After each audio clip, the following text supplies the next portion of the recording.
January 2025 has felt like the longest month ever, probably because I'm here in Los Angeles. And as you know, we have been seriously impacted by wildfires. Two entire communities were completely wiped out. Just devastation beyond anything you could envision. Really, really sad. We finally had some much needed rain this weekend. And I feel like outsiders might feel like, well, there's no imminent danger here with these wildfires, so it's probably okay to move on, with pitching and kind of business as usual. But it is not business as usual. I will say just first and foremost that my heart really goes out to everyone who has been affected by these fires. And personally, I just want to thank everyone who reached out to me with messages and DMs and emails checking in on me and my family. We are so lucky that we are safe in Sherman Oaks, though the fires have gotten uncomfortably close to us. It's been a lot, packing a go bag and waiting to be evacuated, and a fire breaking out close to here in the middle of the night. But we're safe, but it has been truly terrifying for the residents of Los Angeles. And I know people that have personally lost everything. And I will say that this community in Los Angeles, big city, millions of people, has felt like a community because there's hope. We've seen communities stepping up, firefighters just showing what absolute selfless heroes they are, the generosity of complete strangers that I've witnessed, and I'll say we do need it now more than ever. And all of that being said, I want to talk about something that's kind of been on my mind and on my heart during this time, and that is how we can approach PR in the midst of a tragedy like this. When entire communities are affected, communities that a lot of editors and freelancers, journalists that we know that we connect with are a part of, some who've even lost their homes. It is not business as usual. And so I wanted to share how we can navigate these moments with compassion and awareness and a feeling of understanding and responsibility that we have as communications professionals connecting on behalf of our clients. Their businesses might also personally be affected as well. So I wanted to dive in and just share a bit about what we believe are best practices and know that there is not one true right way to approach things. Everybody's situation is different. Everybody has different initiatives, planning that have gone into it. And you're kind of maybe wondering how to advise your clients. Use some of these strategies as a good rule of thumb and decide what is the best approach for you and your clients. First and foremost, as I said, it is not business as usual. These tragedies impact communities very, very deeply. And like I said, there are editors that we work with in this region, and it also happens, in New York or other major metropolitan cities that are impacted by natural disasters like fires. They personally are experiencing loss. And we have seen several contacts on Substack reaching out basically to their community and saying, listen, I lost everything. I can't even process that information. I can't review your pitch right now. And acknowledging that I lost everything and then having your pitch follow is insensitive and feels disrespectful in this time. So, don't ignore the gravity of this situation as a whole, and specifically what your contacts might be personally experiencing. So a key takeaway here is you're going to pause your normal PR strategies and reassess whether your actions align with current circumstances. If it feels good, is it right? And on that note, be respectful and aware. Research who you're pitching and check and see if they have personal connections to this tragedy. Look for updates on their social media. Maybe they're also sharing on Substack, like I said. Maybe there's other platforms that they prefer, but try to find the specific journalist and what they have shared so you can understand their unique situation and whether it's appropriate to reach out. You want to also pause anything that is a generic or scheduled pitch that feels really detached from the reality and the gravity of the current situation and therefore is not appropriate. So an example of that is, maybe postponing an event or a launch in a thoughtful way and ensuring that your clients do not overlook local recovery efforts. What can they do to support and to, add value, amplify some efforts that editors are caring about and that they're making? How can brands be a compassionate partner to your media contacts during this time? And you as well as the PR professional and your agency. We'll talk a bit more about that.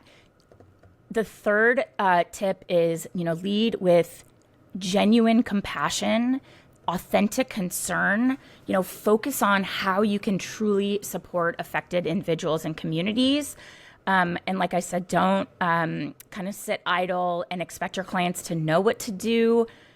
It's an opportunity for us to step up and guide our clients in the appropriate ways to address and support during this time. So encourage clients to give back in ways that are truly generous, that align with their values as a company and not for the purpose of getting PR awareness or publicity for their generosity. It is not about the visibility at this time. I mean, yeah, if there is something that gets covered for the sake of greater awareness to a cause, and it's really close to your client's personal corporate values or the founder's, personal beliefs, and they really want to show that they're doing a lot to support it, the way that they can get involved in that sense that might tie back into publicity is sharing the cause, asking for their community members to also support, whether it's a GoFundMe or a community initiative, something with donations. It should not be about them saying, we'll give you this if you promote it in this way. That is not genuine compassion. So we had a client that immediately offered to donate portable breast pumps during a hurricane. And they asked us to help them with this without any expectation of publicity. It was truly just out of genuine generosity, especially because the last major hurricane impacted their community and they wanted to help their community, specifically where the company is founded and where so many of their employees live and also work.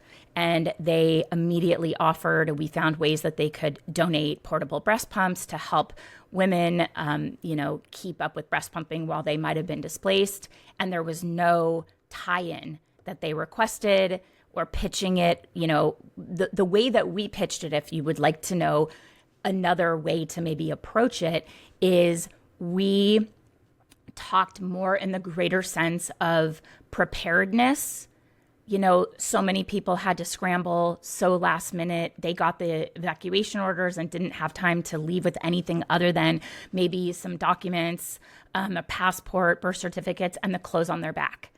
And so for a mom who is nursing and uses a pump, they were maybe caught off guard and didn't have the supplies they needed. And if you're really displaced and you can't continue because you can't pump, then that might be the end of your ability to breastfeed. And if you've never breastfed, you don't know what I'm talking about. But if you have, you know that your supply gets impacted if you're not keeping it up through pumping and all of the things that we do as moms to try to, support our babies in that first year through nursing.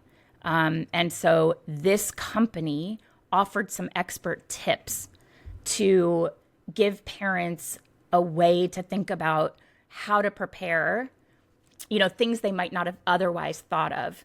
And that was an appropriate way to pitch it because it was tip driven, it was strategic, it was more about acknowledging this tragedy from a perspective of bringing awareness to how to minimize your stress during the time that you might be evacuated, how to be prepared ahead of time.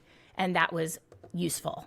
Another way to kind of get involved is to provide valuable resources and just be that go-to in your network for how you can support an editor, even if it isn't your client, offering them some expertise, even if that expert is not your client, offering them some products through a contact of yours, something that is genuinely helpful during a tragedy, and reaching out in a way where you're not saying, I'm here for you if you need anything, but truly think through what they might be experiencing and offer something specific so that you can say that people don't like the sentiment of like, how can I help? Or please let me know if I can help. It is a well-intentioned statement, but it's not specific. The person's not going to take you up on that. But if you think through their situation and think about what they might be struggling with, if you lost everything, like what do you need? Do you even have a toothbrush? Do you even have clean underwear? Do you have deodorant? Like what can you offer? Maybe your client has these things, or maybe you have a friend who represents a company that could provide some of these things, and just say, if you let me know where you're staying temporarily, I'd love to send you some things to just, help you out and get you on your feet. And give them something that is genuinely helpful that they can think about and say, yeah, that's really, I could really use that. I didn't even think of that. Or, I am thinking through how to abate environmental concerns. My audience may want to know about it when the time is right. If you want to introduce me to that environmentalist that could tell me about how to make cleanup efforts less toxic or something along those lines, that would be great. When the time is right, like make sure that there's no urgency, there's no need for it to be on your timeline. It's just you offering some ideas for how an expert could maybe tie in is, like I said, what we did, tips for creating a go bag for emergencies, any kind of recommendations for fireproof storage solutions. Typically that comes with valuables and papers that are important to the family, whether that, documents like deeds and trusts and marriage certificates, birth certificates, passports, things like that. And then anything, let's say you represent a stylist and somebody you're pitching, they have not been personally impacted, but they're writing for a publication that does have somewhat of an LA-based audience. Maybe you use your stylist as a way to suggest how to rebuild your wardrobe after losing everything, or you have a designer that talks about intentionally adding back what you want in your new home after losing everything. You have a clean slate. And so many people that I've seen on social media are like showing themselves out shopping and being like, I don't even have, like, I'm looking at accent pillows, but I don't even have a couch. Like, it's so baffling. I have nothing and I don't even know where to start. So if you can bring in an expert that can talk about those tips for how to rebuild, it's all about how your clients and you as a partner to your media contacts can provide meaningful value that might also align with what that media contact typically covers and what their expertise is. You absolutely want to avoid opportunistic actions. And we have seen this and it's super gross, but clients will suggest something that almost newsjacks the tragedy. Resist that urge to use tragedies as a marketing opportunity and try to stay away from pitching your seasonal, evergreen kind of irrelevant content just to stay in the media cycle. It's not the time. And tell your clients that, advise them on that, and let them know what you're doing instead right now to retool your strategy or to personally connect with a few contacts on their behalf that would be benefited by some specific strategies, tips, expertise that they can share and add value.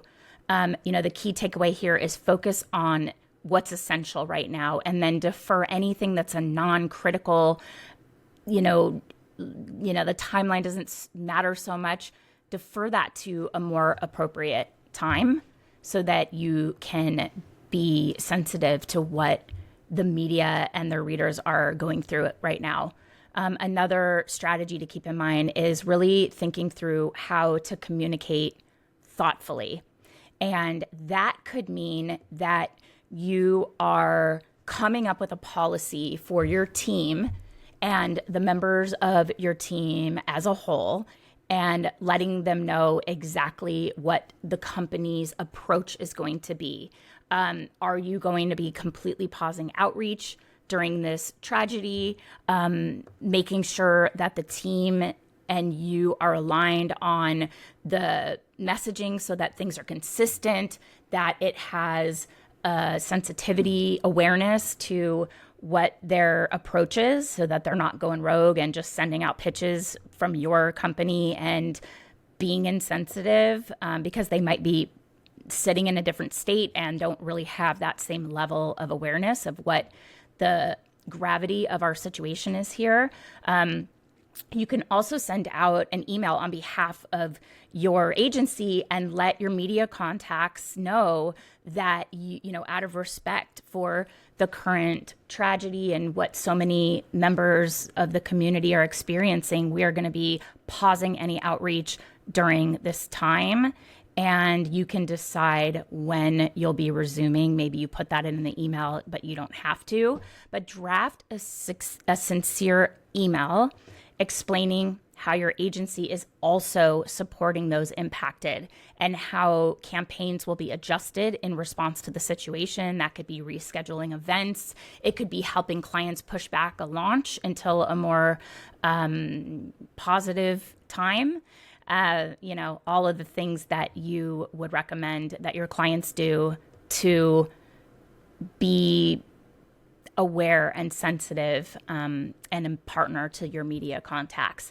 And then the last tip I had for you, offer personal support. Building relationships comes from being genuine and being your authentic self, offering value when you can. And this is where you can offer genuine help to your media contacts affected by the tragedy. That's what I mentioned before. This is that example of personal support where you're reaching out to an editor that you have a connection with who maybe lost everything and offering to send them a care package. Instead of asking, just tell them that you have something you've put together for them and ask for an address. People don't like to ask for help. It's been a struggle for a lot of people who are very independent and they just don't even know where to start. And so when you can just reach out and say, I have put this together for you, let me know where you're staying or the best place to send it. No rush. I just want to get you some things I think will be useful to you, and give a personalized message offering your support. And so just sort of the recap and the overall approach that we are taking and that we suggest that you consider as well and help guide your clients. It's still during this time, and sadly there are going to be other instances like this where they could be personally impacted, or it's a large community impacted by some tragedy or national disaster. You want to focus on adding value and helping where you can and building trust over time. It's not about what you can get. It's not about giving something so that they have to reciprocate. It's truly about being a partner, being a person who's aware of what their feelings and emotions and their real experience is, or that of their readership as well. And those editors are tasked with being sensitive to their readership. And they don't really want to read your pitch right now because they are pausing on any new business as usual type of stories. And they're really focusing on stories as it relates to how to be helpful and what to do during a tragedy.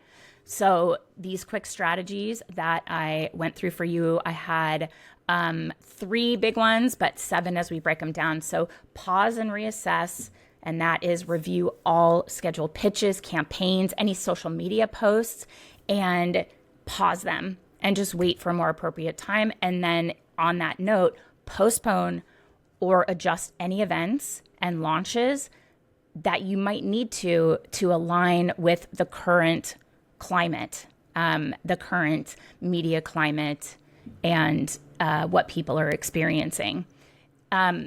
Another big tip we shared was how to collaborate with your clients. And this is where you're advising clients on meaningful ways that they can contribute. Maybe that's through donations in kind or financial contributions or sharing resources through experts for those affected. Anything that could be useful to anyone that's going through this right now, adding value that way. And that's how you're collaborating with your clients.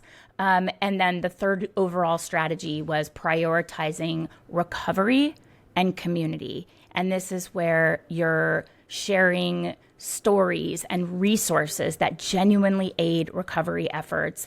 And you are offering, when I say resources, it could be a personal one-on-one connection from you to a media contact who you happen to know, and you are just offering to send them something that would help cheer them up or get them on their feet. You know, really only useful things when somebody completely lost everything. They don't really need a bouquet of flowers, I would think. Sending them deodorant, toothbrush, toothpaste, the essentials. If it's a luxury brand you represent and they have some of these things that are a little more upscale, that would make someone feel really, really special. One of the things we have heard is that when a lot of these organizations are asking for donations from people, socks, underwear, clothes, jackets, warm clothes, they are unbagging thousands of articles of dirty, damaged apparel with holes in them, things you would just never want to wear. And it seems like people are, quote unquote, donating and feeling really good about it when what they're doing is just cleaning out their closet and getting rid of their trash. And there is something dehumanizing about losing everything, all of the things that you have curated and collected over your life that feel like you, that make you feel like your house is a home, the clothes you put on that make you feel confident and make you feel good about yourself.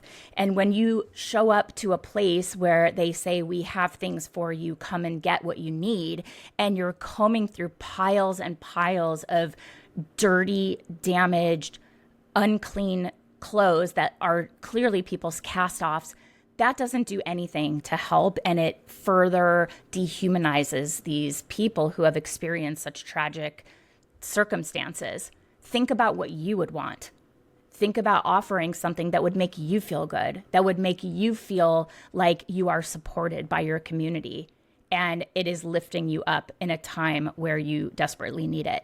So think about it through that lens and, avoid that newsjacking or any strategy that feels icky that might exploit the situation. Because if it feels icky to you, it is going to look gross to your media contacts who will say, ugh, this PR person is opportunistic. They have no clue. And, this isn't somebody that I really want to work with. Like, noted, and forever you are dead to me. It happens, okay? So my conclusion here for everyone is just in times of tragedy, the most important thing you can do as a PR professional is to lead with empathy and authenticity and by adding value. And pause business as usual, let your clients know, communicating thoughtfully what your plan is, maybe some organizations that you are personally supporting, offering meaningful support through tips and strategies to deal with their reality right now in these tragic times, offering in-kind donations, cash donations, support, gift cards, things that will truly benefit those that are impacted, and partnering with your clients and partnering with the media to be very genuine and helpful in how you are communicating and supporting during this time. Those are the strategies that will help you build stronger relationships and truly create a positive impact for anyone who has been affected, and maybe that's you personally, but a positive impact during a time that is unprecedented, where people really don't quite know how to approach everything. Because again, it is not business as usual. Okay, you got this. Just adjust your strategy using these suggestions, and you'll be great. Make sure your clients are aware of how you're approaching it. You're truly the expert, and you're supporting on their behalf. So let them know what that looks like, so they know you know what you're doing and they trust you. So thanks for checking out the Pitching Powerhouse podcast. I'll see you in the next episode. Go out there and crush it this week, and I'll be out there crushing it with you.